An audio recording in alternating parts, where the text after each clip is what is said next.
Back for Tigers Talk. We had a break last week, but we are back. Last weekend, the PNG Hunters behind on the scoreboard as they were against Ipswich, but the Tigers came home in the second half. Churchy probably had a little bit of a conversation at half-time, Gavin, Payne, but they got the win. Words of wisdom from Churchy, I'd say, at half-time, as all super coaches do. You spoke to their assistant coach? Yep. Kauffman, lovely guy, been around for a long time here at the Tigers, and interesting little conversation with him. Colts going all right as well, and I'm going to get you to say his name again.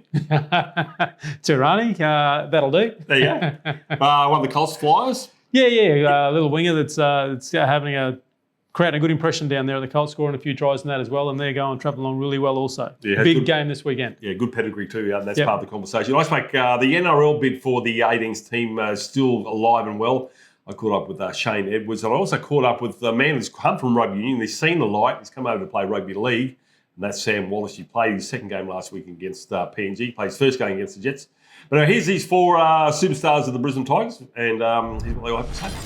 Welcome back to Tigers Talk. I know we haven't swapped heads. They are actually his guns there. How are you, Sammy Wallis? Yeah, good, mate. How are you? Good. Listen, first year at the Tigers, mate. You've played 2 cup games. It's come back a little bit. What's your background? You played the game they play in heaven, so to speak, the 15-man game. Where did you play rugby union? Yeah, that's what they say. So first year of league this year. I started off at East's Rugby Union, funnily enough, down the road. Yeah.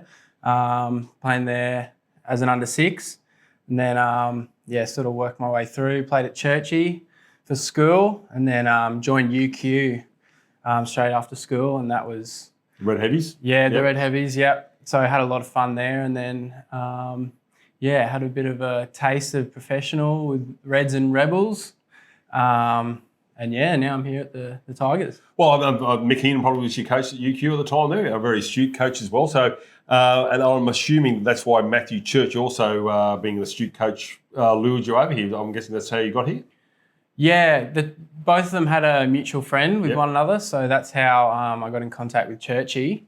I reached out to Hino last year and said I was thinking about making a change, and he sort of set it all up. Glad it happened. Yeah, good man, Mick Heenan. He probably actually should be coaching at super level. But anyway, okay, he is, mate. Well, a big part of he should be, but it should have been a long time ago. He's probably the coach of the century behind Bob Templeton, if you ask me. So let's move on. Rugby League. You start off, the first time I saw you play, you played in round 1 against West Brisbane Panthers. You came off the bench with young O'Keefe. The two of you absolutely won that game in that second half. It was just, and the back end of the first half, it was just dynamic. I said, who is this Wallis guy? And ever since then with the Bulimba Bulldogs, you played, you're starting off the bench, starting side, 17. Obviously you prefer to have the 1 to 13 jersey rather than the larger number? Yeah, 100%. I had to bide my time a little bit, coming off the bench at the start, but I definitely prefer starting games and playing full games, I guess, playing the whole 80 minutes. I reckon, I think that it's a plan here. So you've played 2 Hostplus Cup games, okay? Both games you come off the bench, and both times you come off the bench, the Tigers have been in all sorts of trouble. They were behind against Ipswich, they were behind against the PNG Hunters. They said, send out Superman. They put the light up, they put the Wallis light up at halftime, get out there, or 10 minutes beforehand, and you brought home the chocolate. So, you're an enigma, mate. The super sub. Yeah, no, I don't think it's got anything to do with me. So. Yeah. But in rugby league, it's 80 minutes of footy. So can you tell me what the biggest difference, obviously with rugby union, a great game of rugby union is some of the best things you can ever see on TV. It's fantastic when it's flying right. Rugby league, similarly. How have you adapted and how have you enjoyed, or what have you brought from rugby union here that's made the transition so much easier for you? Well, first of all, I think they're very similar. And the way I played rugby union translates pretty closely to league. So I think Hino summed it up pretty well when he presented my jersey against Ipswich. He said, in union you can pinpoint it back to a scrum or a line out or a mistake at set piece, but league is just a one-on-one battle individually against 1 to 13. It's just a one-on-one battle, and that's pretty much it, I guess. So. Where did you play in rugby union? Were you back row? Yeah, I was a back row. Yeah, back row. Okay, because I noticed you get to your feet very, very quickly, which you got to do in rugby union. Obviously, you got to get to the breakdown pretty quickly. I've noticed that in your quick play the balls, and that's got the Bulimba Bulldogs along with Natapu and company. You've got the roll on here for the Blimber Bulldogs. That's why they're sitting second on the ladder. They were first. But it's a great place to learn rugby league, the BRL. It's a pathway competition, the Hostplus Cup. You would have learned a lot there from Mitch Edwards and company, and then obviously with Matthew Church. Yeah, the biggest thing about BRL is just, I think we all have fun at the Bulldogs there, and that really has helped my progress, feeling comfortable there and being willing to ask questions. And Mitch, the head coach, has been really good. Just giving me, I think, since I've come across, everyone has that assumed knowledge, whereas I didn't. Yeah. And Mitch has really brought it back and has stripped it back. Yeah, stripped it back and explained the basics really thoroughly. So he's done a good job of that. Yeah, you play very good percentage football. I don't think I've seen too many handling errors or anything like that. Have you ever passed the ball? Pass the ball? Yeah. Oh, sometimes. I'll tell you what. Every now and then. I'll tell you what. One thing, he knows where the try line is, and very close to the line there. You can actually crash over. I think you scored a try there against Normie from memory. But listen, not sure if he's playing for South this weekend. But as we said, 2 games, PNG Hunters. You played in that game. How tough are the PNG boys? Yeah, they're tough. Next level? Yeah, they're tough. I think when I came on in the second half, they were running out a bit of steam. But the boys came off the field, scratches, bruises everywhere. Yeah. So it's tough playing those guys. I've had some experience playing Fiji and Samoa and the likes, but never PNG. So that was. But again, as you said, the one-on-one contact, because you're 10 metres apart and you're just charging into each other. With rugby union, you're just on the advantage line, so it's probably not as much impact. But anyway, listen, it's extraordinary what you've done. You've come to rugby league. You've started off the bench, and now you're playing a couple of games of Hostplus Cup. There's still a couple of rounds to go. But you made every post to win. It's been a joy to watch you play. I'm a former rugby union, that's why I know Mick Heenan from the old days there, the Red Heavies. And I think it's wonderful to see you coming across. And look, all the best for the rest of the year, mate. No injuries, and the hair looks great, child. Thank you. Cheers. You think about that. But Sam Wallis, he's part of the Tigers, and welcome, mate. We've got similar styles. Well, actually, I did, but I had to get it cut off. I'll show you a picture later. Actually, I might get that up later, but that's where it ends, mate, just the hair. All right. Something to look forward to, your haircut. Not looks that. Kidding, mate. All right, mate, cheers. Welcome back to Tigers Talk. I got Tea-Rani Woodman-Tuhoro. That's a bit of a mouthful, mate. I promise I'll get the questions easier than your name, my friend. You were just talking off camera. You've only been out in Australia for a few years, but you come from a pretty successful rugby union and rugby league family in New Zealand. You want to tell us a little bit about that history in the family? So my mum's side's all union. Yep. My dad's side is a bit all footy, but yep. My mum's side is my mum's dad and my mum's uncle. They both played for the All Blacks. They were both wingers for All Blacks. Wow. So, yeah, that's pretty cool. And my dad's side is basically league. Been the leagueies? Yep. So did your dad play? Yeah, my dad played the game? Yeah, he played. Did he get to any great heights? As far as, was he successful in his own career? I think he played in Coffs Harbour for a few years. Yep. Yeah, that's what I know. That's all he's told. And you were saying you've only been out in Australia for 2 or 3 years. You came straight from New Zealand into the Tigers lower grade squads? Yeah, I came straight from New Zealand straight to the Melbourne Inga team. And yeah, it was a good change. So in New Zealand, I understand you were in the Warriors squad as a junior growing up. What was that like? What was the process there? Yeah, that was real good. I got picked up from the Warriors from this Nationals comp. Yep. I was playing for Northern Swords. And I got picked up from there and signed with Warriors. Did a few trainings and camps and stuff like that with all the other academy boys. Yeah. It was a cool experience. I was lucky enough to even do 1 week of NRL preseason, so that was pretty cool too. It was a cool experience. What age were you when you did that? How old? I was 16, 16. That would be really exciting. Yeah, it was good. Seeing some of those superstars running around in the NRL ranks and training with them would have been quite a buzz. It was early, so not all of them were there. Okay. David Fullerton and all that. Okay. They were all there. That was cool. I had to just be beside them, training and talking to them, stuff like that.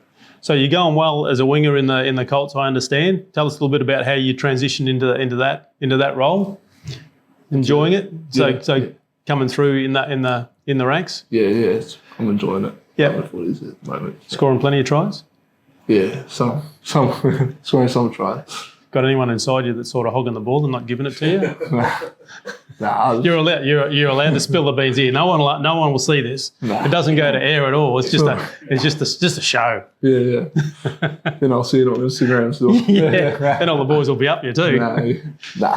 So you mentioned the junior in those junior squads over in New Zealand. Any ambition? I expect to maybe get into the Melbourne Storm system as well. Yeah, that's the goal. Being here. Yeah, that's the goal. Making NRL. Yep. Storm. They're like the top clubs. Yep. They're amazing. So be real good to sign with them NRL. Yep. And stuff like that. In your games at the moment, a couple of weeks off you've had with buys and so forth, which is just part of the competition. But back into the competition this week, you got South. What are you looking forward to there? We've had 3 weeks off, Yep. so that's a big break. So I'm just looking forward to just playing again. So, and yeah, it's going for a run. It's good. Can't wait. Scored some long range tries this year. Some. You're very shy and that. But look, thank you for coming and joining us and having a chat here on Tigers Talk. We really appreciate it. The business end of the season now, so keep the good work up with those Colts sides and with Glitto. Obviously travelling very well, equal first on the competition ladder, and you've been up there all year. So very promising looking season. Just got to finish it off, eh? Yeah. All the best, eh? Thank you. Take care. Back here at Tiger TV with Isaac Kauffman, assistant coach of the Cup squad down here. So, Coffee, welcome. Thanks, mate. Thanks for having me. We'll just go through a little bit of the history of you first and your involvement in rugby league first as a player, and then in the administration roles or the coaching roles that you're in at the moment. So mate, we're just talking off camera. You started out at Ipswich in the senior grade. So just run us through where you've been and what you've done. So I moved from Charleville, grew up in Charleville. Yep. Then as soon as I finished school, straight to Ipswich for pre-season. Made my debut as a 17-year-old. So, the first round. Then played a few cup games that year for the Jets. Yep. At 17? So at 17. So I was probably a month off turning 18. Yep. So then the following couple of years, I sort of was in the Broncos system. Played a few games at the Clydesdales. Yep. Then 2004, got a call, the opportunity to come to East. Yep. That's when I made the move to East. Played in the 2004 grand final that we unfortunately lost. So heartbreaker. But it definitely was. Yeah. But it was an enjoyable year and still got good memories from that time. Yep. Had a couple of handy players playing with you that came back from NRL duties and a reasonably good coach as well in those days. Yeah, it definitely helps. Obviously, had the Pearl, Steve Renoff, and Smithy, Darren Smith as a skip, and Boothie as the coach. So definitely had some good players and coaching around at the time. With 150 plus A grade games here, that's a great feat, obviously, and puts you up amongst the all-time top players and a number of games that you've played. Obviously, coming here in 2004 and getting into the GF and thinking, wow, how good is this? You would have been looking forward to playing some more, but I think it was a bit lean after that, sort of, wasn't it? Yeah, that's right. Yeah, we had a few lean years there before we sort of came back and started to be a consistent sort of team to play finals again. That was sort of more towards the back end of my career, and then was lucky enough to get one more grand final in. Unfortunately, we lost that one as well against Mackay in 2013, but. Still had enjoyable times. That's got great memories of my time playing here as a player. Just great friends and just enjoyed the time. Yep. So. On to today's era with you're obviously helping out with the coaching side of things. Yep. Last week against PNG was a good win and an important win as well for the club. Definitely was. I think coming off probably one of our worst performances of the year against Tweed, and sort of just where we sit on the ladder was a very important game for us to make sure that we sort of played well and definitely got the win. Yep. Obviously, PNG came to play early on, and I thought, they were on fire early on, especially that first half. But second half the boys sort of rallied, and I thought, showed a lot of resilience to sort of be patient, and then we put on some points towards the end of that game, which was pleasing. Was there a noticeable change, obviously, in the output and the result from half time? So was there any, Church, you have any magic words to say to the boys during the break, or that you can repeat? He was actually pretty calm, because we had sort of mentioned about being more patient, so he was actually pretty calm. I think he probably wanted to use a few of those words, but he was, very calm and very sort of just get back to how our best footy is that we've played this year, and making sure that we're doing those things. So, and to the boys' credit, that's what they did in the second half. Yeah, no, and it was a very good comeback win, and as I said earlier, an important one. Another important game this weekend up against the ladder leaders in the Magpies. So obviously early in the preparation at this stage, but everything's going well? Yeah, obviously still, boys, just recovery, but today we'll ramp it up with our main session tonight. But I think this is a very good game for us. Like, obviously they're sitting top of the table, and it's probably what we need to sort of see where we are and get some confidence, hopefully, from another good performance. Yep, and to learn where you are as well, Coffee, in relation to the best sides. So, even though you're very good, the club is going very well itself. South are obviously just that couple of places higher on the ladder, so they've been more consistent, if I can use that terminology. Correct. And so, when you play the best, it tends to bring out the best. Yeah, and I think that's that's what we need. So, definitely looking forward to this one. Yeah, terrific, mate. All the best for that. Hopefully, all goes well. Thanks for joining us this afternoon on Tigers Talk, and keep Churchy under control in those halftime talks, mate. Yeah, we'll do. Cheers, mate. Thanks for having me. Cheers. No worries. Thanks, mate. Well, the Hostplus Cup continues on. So does the NRL, and with me is the NRL CEO bid for the Tigers for the NRL competition. Joins us again, Shane. Quickly, the Tigers going quite well at cup level at the moment. Yeah, we are. It was a great game on the weekend, and we've been starting a bit slow, but coming home strong, and we're coming home at the right end of the season, I think. So it's going to be a good season for us. Right, and PNG, obviously, they're a side that is going for the 17th licence, or the 18th licence, I should say, as well. So PNG, where are we sitting with the bid at the moment? Obviously, there's still a lot of wheels in motion and a lot of talk around the table and all that sort of stuff. But where are we at the moment? Well, the NRL haven't called for bid yet. So okay. That'll be the first start of the formal process. So at the moment, I think there's a fair bit of lobbying and trying to state your case. And we've been putting together a fair bit of information in the background. But now I think we're ready to start talking in terms of our bid, how strong our bid is, and why we hope we'll be selected as the 18th team in the NRL competition. You have an advantage, if there is any at all, because you've already applied and you know possibly where you could have done better, and the feedback you would have got. So you've got a leg up here, but you can't deny the enthusiasm of PNG and the backers they've got as well. So you probably haven't got to worry about what they're doing. You just got to try and create what we have and make it better and more appealing. Yeah, I think so. I think part of our 17th bid was a commitment to building a high-performance centre, and we opened that here in May, and that was a tremendous commitment by the club, a state league club, to actually get facilities ready, both that are NRL and NRLW compliant for an NRL team, and so that's important for us. We committed to a community program called Rising, which we've now started, and it's out in the community and doing a great job in the Southwest Corridor, which is where our focus is.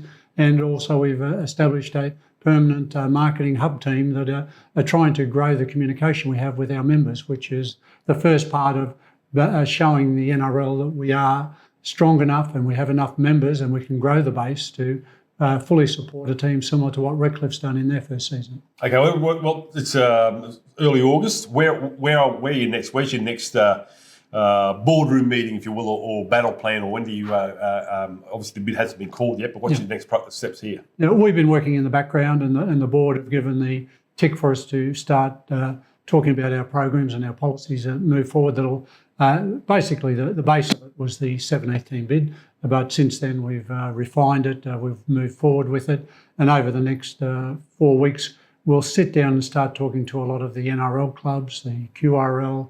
We'll start to let people know what we want to do and how we think we can help Queensland Rugby League, and also by doing that, put ourselves in a strong position to be that 18th team. So next week I'm down in Sydney with Shane Richardson to do a series of meetings with potential sponsors, corporate clients, the NRL clubs, and some of the media outlets that are important in the aspect of getting bid out into the marketplace. All right, you don't look like a gambling man, but I'm guessing with this bid, you want to keep your cards close to your chest. You don't want to give too much information now that could advantage other clubs. Yeah. Obviously, you're on the same boat. You want to create a great environment in the NRL and expand the competition. But at the end of the day, we want to get the bid. We want to have Workwear Stadium as a home for the 18th team. So obviously, you're not going to tell them too much. You're not going to tell me too much at all. Are you in the same space as this time in the last bit? You feel that you've really got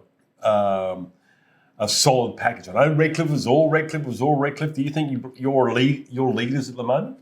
I think we're one of the leading contenders. Yep. I think, the last time it was a straight shootout for a Brisbane team. So this time you've got some political considerations in regards to PNG. Yep. And the foreign policy of the Australian government, which is being driven as part and parcel of their bid, and we understand that and we accept that. Yeah, PNG, look, personally, I think it just seems to be a little bit unstable up there a lot of the time here, so I don't think that's really probably the way to go. We talk about the North Sydney Bears want to come back. Obviously, there's a side in Perth. There's another side. All these sort of contenders are popping up. And I don't think it worries you guys because you've got a pretty good product. No. As I said, we're just going to keep coming back to the NRL with reasons why they should select us. And we're not going to give up and we're not going to say accept no as an answer. And we're certainly hoping that that means that we'll be the 18th team. But we've got a really good, strong story for Rugby League, for growing the base of our pathways, for Rugby League in general, not just for the Tigers 18th team, but for that southwest corridor. If you look at Logan, Ipswich up to Toowoomba and the south of the Brisbane River. And we know that there's 600,000 more people on the south side of the Brisbane River than there are on the north side. And already the north side has two teams in the Broncos and the Dolphins. We think we've got to, and the NRL has to seriously consider putting a team on the south side. It's 71 kilometres away from the Gold Coast team. So, and then you look at the Greater Sydney area, they've got 9 clubs within that 50-kilometre radius. We've got 2. Yeah. And we've certainly got a population that's growing and growing quickly and strongly and can sustain it. We know that TV subscription strong in Queensland. It will only get stronger if there's a rugby league team on the south side. We also know that the AFL is looking at the south side as an area of growing their game. They're already based at Springfield out in the southwest corridor. At Springfield, they've actually got their leagues club.